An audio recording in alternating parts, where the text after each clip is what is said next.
नमस्कार। आप सभी के स्नेह और उत्साहवर्धन के कारण हमें प्रतिदिन नए नए विषय पर आप सभी से बात करने का अवसर प्राप्त हो रहा है। इसके लिए हम अपने सभी प्रिय दर्शकों को धन्यवाद देते हैं। आज हम चर्चा करेंगे ज्योतिष शास्त्र में एक महत्वपूर्ण विषय पर।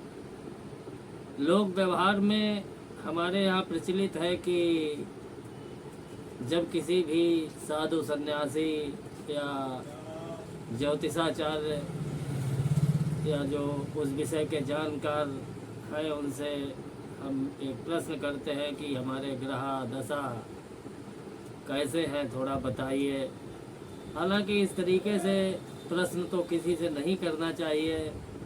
हमारे पुराणों में आता है कि गरुड़ जी को भगवान के राम के प्रति शंका हुई तो उन्होंने मार्ग में जाते हुए भगवान शिव से प्रश्न किया कि हमें राम के ईश्वरत्व के बारे में बताइए। तो भगवान ने कहा कि भाई आप हमें मार्ग में मिले हैं और ये विषय ऐसा नहीं है कि रास्ता चलते बता दिया जाए। तो लोग व्यवहार में लोग इसी प्रकार प्रश्न करते हैं कि भाई हमारे ग्रह दशा बताइए, लेकिन जो ज्योतिष शास्त्र के नियमों को नहीं जानते हैं ऐसे कथित ज्योतिषाचार्य उनको बताने भी लगते हैं, लेकिन ये गलत तरीका है। ये ग्रह दशा क्या है? सूर्य से लेकर के 9 ग्रह और जो सौर मंडल में 9 ग्रहों का अस्तित्व ज्योतिष शास्त्र के अंतर्गत बताया गया है। और दशा क्या है? 4 प्रकार की दशाओं का उल्लेख ज्योतिष शास्त्र में मिलता है। सबसे पहले विंशोत्तरी दशा, फिर अष्टोत्तरी दशा, योगिनी दशा और त्रिभागी दशा। हो सकता है इन 4 के अतिरिक्त और भी दशाएं हों, लेकिन हम सिर्फ 4 पर ही मुख्य दशाएं मानते हैं। हालांकि त्रिभागी दशा का उल्लेख अपने भारतवर्ष में देखने को नहीं मिलता है। पड़ोसी देश हिंदू राष्ट्र नेपाल में ज्योतिषाचार्य त्रिभागी दशा के आधार पर ही को भी आधार मानते हैं और वहाँ की बनी हुई जन्म कुंडली में उसका भी उल्लेख होता है। हालांकि अपने देश में आजकल सॉफ्टवेयर ब्रांड प्रचलित है, तो अब सॉफ्टवेयर के हिसाब से जितना जैसा हमारे इंजीनियर्स ने वैज्ञानिकों ने बनाया उतना है, लेकिन बहुत सी ऐसी दशाएं हैं, बहुत सी ऐसी चीज़ें हैं जो कभी भी मतलब आज भी सॉफ्टवेयर में ढूंढे नहीं मिलती हैं। हाथ से कुंडली बनाने की परंपरा ही अनादिकाल से चली आ रही है। तो विषय को लंबा न करके विंशोत्तरी दशा के बारे में थोड़ा बात करेंगे कि अभी हमारे एक किसी मिलने वाले ने हमारे ईमेल आईडी पर एक क्वेश्चन भेजा कि जो 27 नक्षत्र हैं उनका प्रारंभ अश्विनी नक्षत्र से होता है, लेकिन जो विंशोत्तरी दशा है उसका प्रारंभ, उसका क्रम सूर्य से दिया गया है। पहले सूर्य, फिर चंद्र, उसके बाद मंगल, फिर राहु, फिर गुरु, फिर शनि, उसके बाद केतु और शुक्र। सूर्य, चंद्र, भौम, राहु, गुरु, शनि, बुध, केतु, शुक्र, इस क्रम से विंशोत्तरी दशाएं क्रम से चलती हैं। सूर्य की 6 वर्ष, चंद्रमा की 10 वर्ष, मंगल 7 वर्ष, राहु 18 वर्ष, गुरु 16 वर्ष, शनि 19 वर्ष, बुध 17 वर्ष, केतु 7 वर्ष और शुक्र 20 वर्ष। तो प्रश्न तो बहुत महत्वपूर्ण था कि जब नक्षत्रों का प्रारंभ अश्विनी नक्षत्र से हुआ तो ग्रह जो है विंशोत्तरी दशा सूर्य से प्रारंभ क्यों? सूर्य को कृतिका नक्षत्र का अधिपति स्वामी बताया गया है। तो जो विंशोत्तरी क्रम है वो कृतिका नक्षत्र से प्रारंभ हुआ। इसके विषय बहुत महत्वपूर्ण था। करीब 3 महीने हमको लगे इस प्रश्न को ढूंढने में। इसके लिए हमें शंकर बालकृष्ण दीक्षित का लिखा हुआ ज्योतिष, भारतीय ज्योतिष, ये ग्रंथ हमें पढ़ना पड़ा। ये उनका बहुत बड़ा शोध ग्रंथ है और इससे बड़ा शोध ग्रंथ अभी आधुनिक समय में उपलब्ध नहीं है। दूसरा, गोपाल कृष्ण गोखले के द्वारा बाल कृष्ण गंगाधर तिलक, लोकमान्य बाल गंगाधर तिलक ने भी ज्योतिष शास्त्र पर अपना एक ग्रंथ लिखा है जिसका नाम है वैदिक क्रोनोलॉजी एंड वेदांग ज्योतिष। तो इन 2 ग्रंथों को पढ़ने पर पता लगा कि ब्राह्मण ग्रंथों का रचना काल 6500 ईसा वर्ष पूर्व है और उस समय नक्षत्रों की गणना कृतिका नक्षत्र से होती थी। इसलिए विंशोत्तरी में कृतिका नक्षत्र के स्वामी सूर्य से ही विंशोत्तरी दशा का प्रारंभ हुआ। चलिए, इस विषय पर थोड़ा ही बात करनी थी तो इस पर आगे चर्चा करेंगे। आज हम बात करेंगे योगिनी दशाओं की। मंगला, पिंगला, धान्या, भ्रामरी, भद्रिका, उल्का, सिद्धा और संकटा, ये 8 प्रकार की योगिनी दशाओं का उल्लेख हमारे ज्योतिष ग्रंथों में मिलता है। कभी कभी ऐसा होता है कि गोचर में ग्रहों की स्थिति बहुत ठीक, जन्म कुंडली में ग्रह जो जिस ग्रह की महादशा या अंतरदशा, सूक्ष्म दशा, प्रत्यंतर दशा, चर दशा जो भी चल रही है सब कुछ अच्छा, और हम गलती कर जाते हैं कि हम योगिनी दशाओं पर ध्यान नहीं देते हैं कि सब कुछ अच्छा होते हुए भी यदि कोई अरिष्ट योगिनी चल रही है तो जीवन में बहुत उथल पुथल होती है। तो इसी योगिनी दशाओं पर आज हम चर्चा करेंगे। मंगला दशा सबसे पहले आती है, जिसका स्वामी, मंगला का स्वामी चंद्रदेव को बताया गया है। तो मंगला का फल हमारे जो ज्योतिष ग्रंथ हैं उनमें दिया है कि वैरिणाम तो विपदा विनाश कहा, जो वाहनादि वसुरत्न लाभदा कामिनी सुत गृहादि सौख्यम मंगलाच सकल मंगलोदया। इसका अर्थ है कि जो शत्रुओं से उत्पन्न होने वाली विपत्ति आदि है उसका नाश हो जाता है।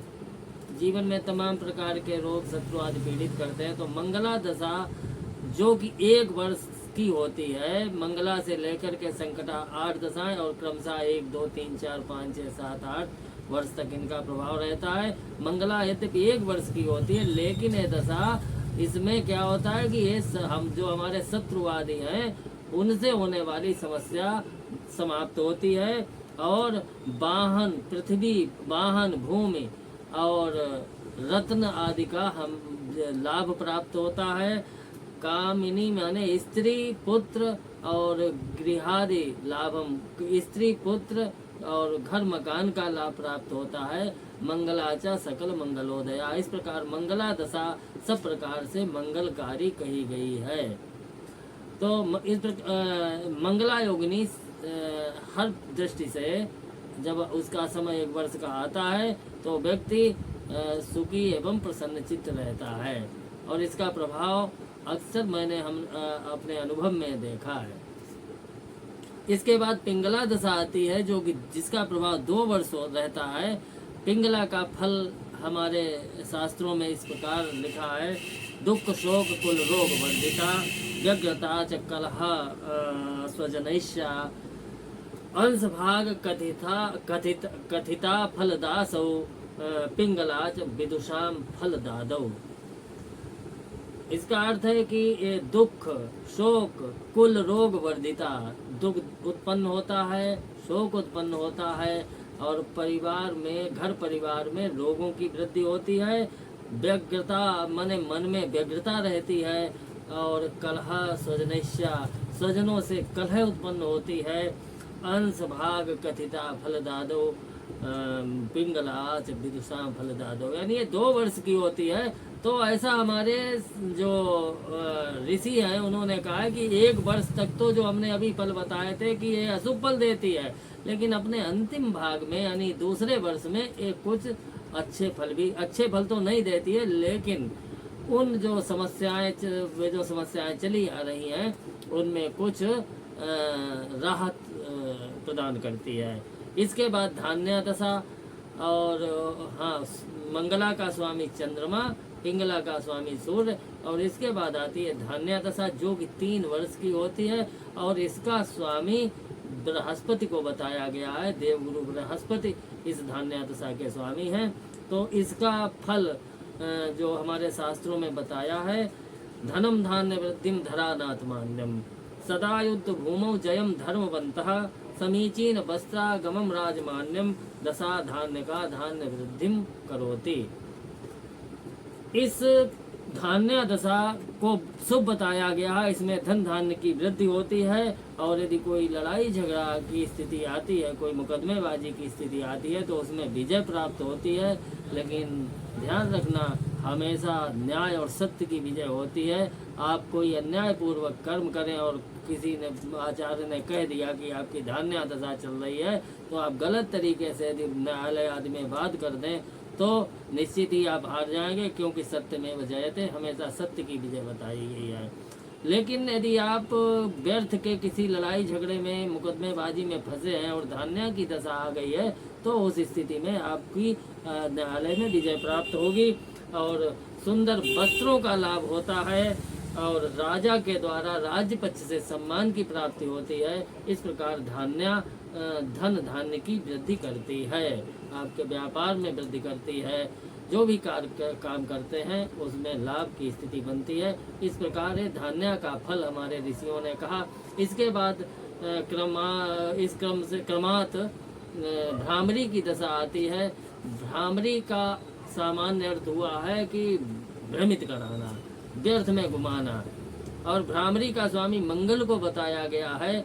एक चीज और इसमें ध्यान रखने योग्य है कि योगिनी दशाएं अपने नाम के अनुरूप, यदि शुभ इनका नाम अच्छा है, जैसे भ्रामरी का मतलब है कि व्यर्थ में घुमाना, और इसका स्वामी मंगल कुंडली में कितनी भी अच्छी स्थिति में हो,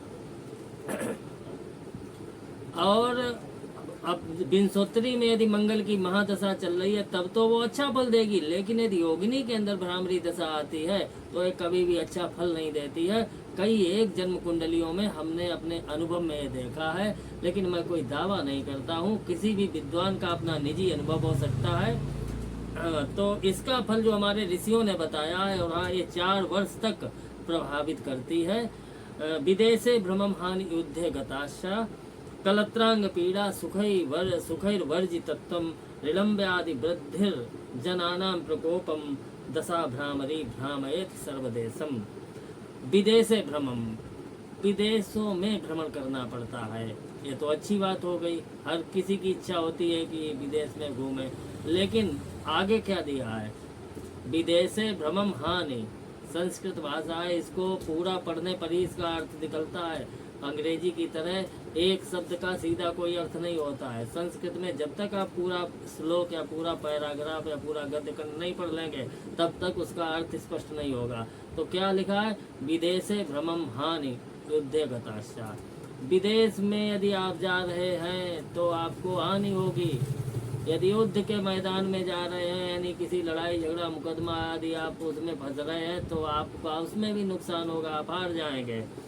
और कलत्रांग पीड़ा, पूरे शरीर में तमाम प्रकार की पीड़ा उत्पन्न होगी, और सुख से आप सुखैर्वर्जितत्वं, सुख से सुखों का अभाव होगा।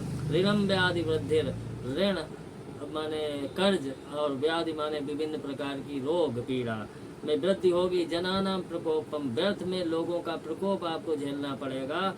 इस प्रकार दशा भ्रामरी भ्रामयेत सर्वदेशम, इस 4 वर्ष की भ्रामरी दशा में आप व्यर्थ में इधर उधर आपको ये घुमाएगी। तो इस प्रकार भ्रामरी दशा को अच्छा नहीं बताया गया। इसके बाद क्रमात भद्रिका दशा आती है और भद्रिका 5 वर्ष तक रहती है, इसका प्रभाव रहता है। इसका स्वामी बुध देव को बताया गया है।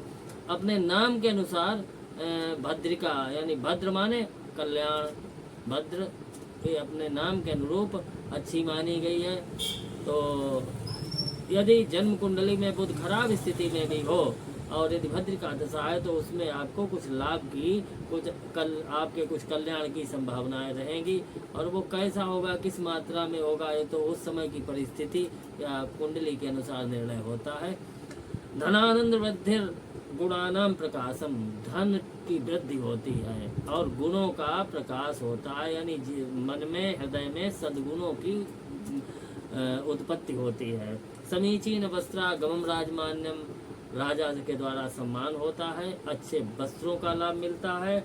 अलंकार दिव्यांगना भोग सौख्यम, विभिन्न प्रकार के अलंकारों की प्राप्ति होती है, गहनों की प्राप्ति होती है, स्वर्णाभूषण प्राप्त होते हैं और दिव्यांगना भोग सौख्यम, और जो सुंदर स्त्रियों से भोग का सुख प्राप्त होता है। सदा भद्रिका भद्र कार्यम करोति, इस प्रकार जो भद्रिका दशा है जिसका प्रभाव 5 वर्ष तक रहता है वो अच्छे कार्य करती है। इस प्रकार भद्रिका का फल। अब अगले क्रम पर 6ठे नंबर पर आती है उल्का दशा, और उल्का का स्वामी शनिदेव को बताया गया है। इसका प्रभाव 6 वर्ष तक रहता है। ऋषियों ने जो इसका फल बताया है वो भ्रमं व्याधि कष्टम ज्वराणाम प्रकोपम धनादेश दारादिकानां वियोगा स्वगोत्र विवादम सुहृद बंधु वैरम दशा चोलकिका नर्थकारी सदैव।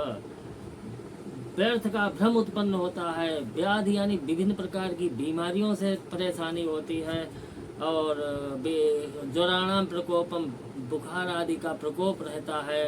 धनादेश दारादिकानां वियोगा, व्यर्थ में धन का अपव्यय होता है, स्त्री आदि का वियोग भी प्राप्त होता है।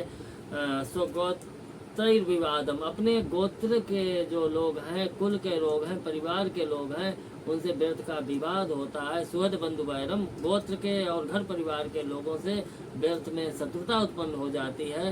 दशा, इस प्रकार दशा चोलकिका अनर्थकारी सदैव, ये जो उल्का दशा है ये सदैव अनर्थकारी बताई गई है। इसका नाम ही है उल्का, है ना। उल्का पिंड गिरने को भी अच्छा नहीं माना जाता है, तो उसी प्रकार से ये उल्का अपने नाम के अनुरूप 6 वर्ष तक व्यक्ति को विभिन्न प्रकार से पीड़ित करती है। इस तरह अगले क्रम में आती है सिद्धा दशा, जिसका समय 7 वर्ष का होता है। अपने नाम के अनुरूप यानी सिद्धा यानी सब प्रकार की आपको सिद्धि प्राप्त होगी, ऐसा इसका नाम का अर्थ हुआ। तो ऋषियों ने इसके बारे में जो ज्योतिष शास्त्र के ग्रंथों में लिखा कि राज्याभिमानम स्वजनादि सौख्यम धान्यादि लाभम गुण कीर्ति सिद्धिम, राज्यादि लाभम सुत वृद्धि सौख्यम सिद्धम च सिद्धा प्रकरोति पुंसाम। राज्याभिमानम, राजा के द्वारा सम्मान प्राप्त होता है, और स्वजनादि सौख्यम, स्वजनों से सुख की प्राप्ति होती है। धान्यादि लाभम, धन आदि का लाभ होता है, और गुण और कीर्ति का विस्तार होता है, और राज्य का लाभ प्राप्त होता है। सुत वृद्धि सौख्यम, और जो पुत्र हैं, संतान है, उनकी कीर्ति में सुखों में वृद्धि होती है, यानी संतान पक्ष भी सुखी रहता है। सिद्धम च सिद्धा प्रकरोति पुंसाम, इस प्रकार सिद्धा दशा में सब कुछ सिद्ध ही होता है, यानी सब कुछ अच्छा ही होता है। इस प्रकार 7 वर्ष सिद्धा दशा हमेशा ही शुभ फल देने वाली बताई गई है।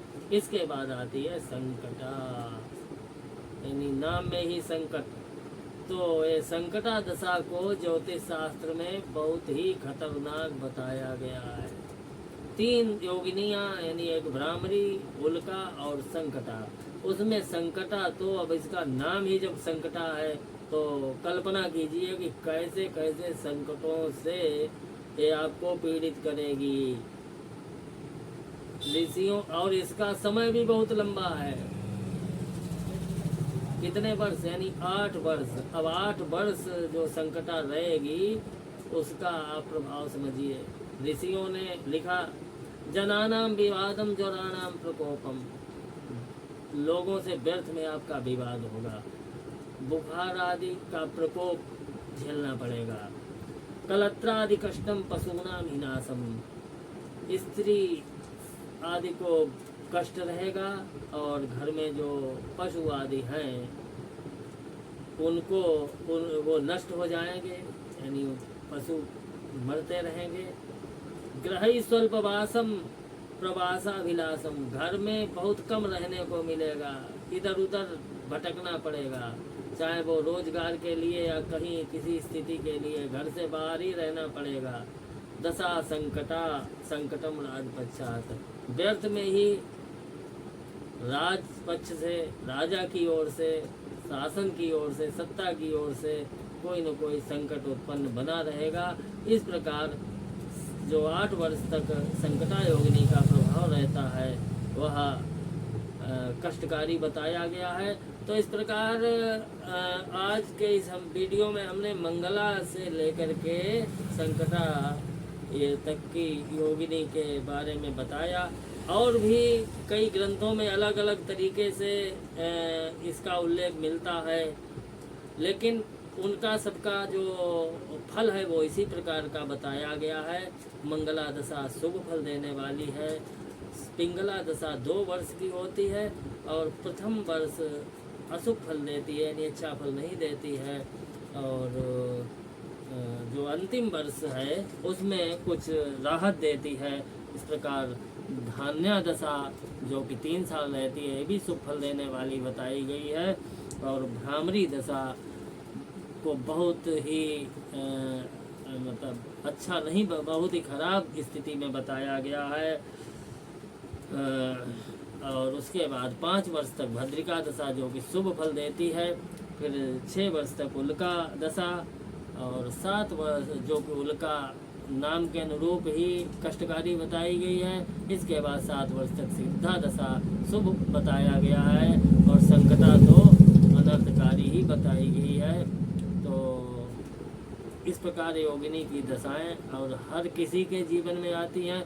लगभग सामान्य रूप से जीवन में इनका प्रवेश 2 बार होता है, और 2 के बाद जब तीसरी बार आती हैं तो धीरे धीरे व्यक्ति जरावस्था की ओर प्रवेश कर जाता है।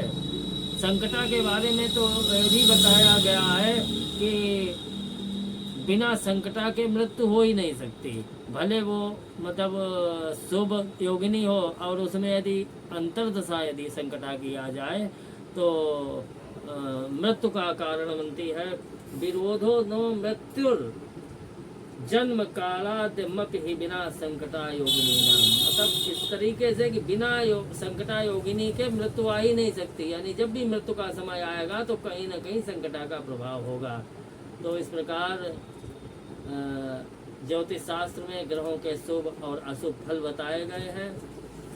किसी भी अशुभ प्रभाव से या अशुभ फल से डरना नहीं है, भयभीत नहीं होना है। हालांकि आजकल जो ज्योतिष शास्त्र की परंपरा चल रही है ये बहुत ही चिंताजनक है, और आने वाले समय में जिस तरीके से इसका स्तर लोग गिरा रहे हैं वो बहुत ही भयावह होने वाला है।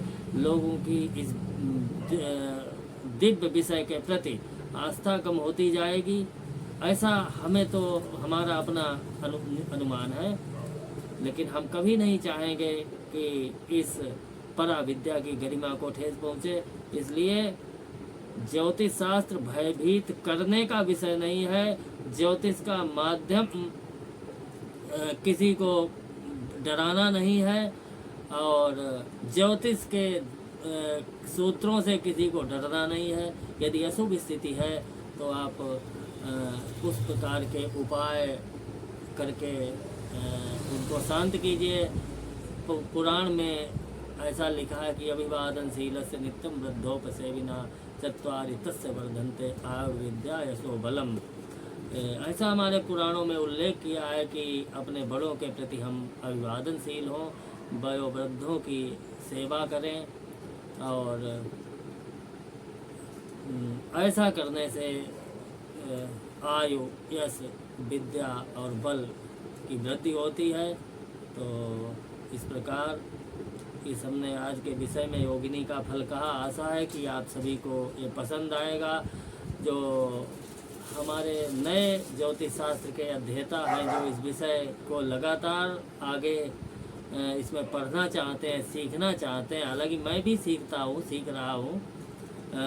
कोई भी व्यक्ति चाहे कितनी भी आयु हो जाए, मेरा अपना अनुभव है कि यदि 1000 वर्ष तक, यानी ब्रह्मा जी के दिव्य हजारों वर्षों तक यदि इस विषय का अध्ययन करना पड़े, फिर भी कोई हम अपने को तो पूर्ण नहीं मान पाएंगे, दूसरों की बात नहीं करेंगे।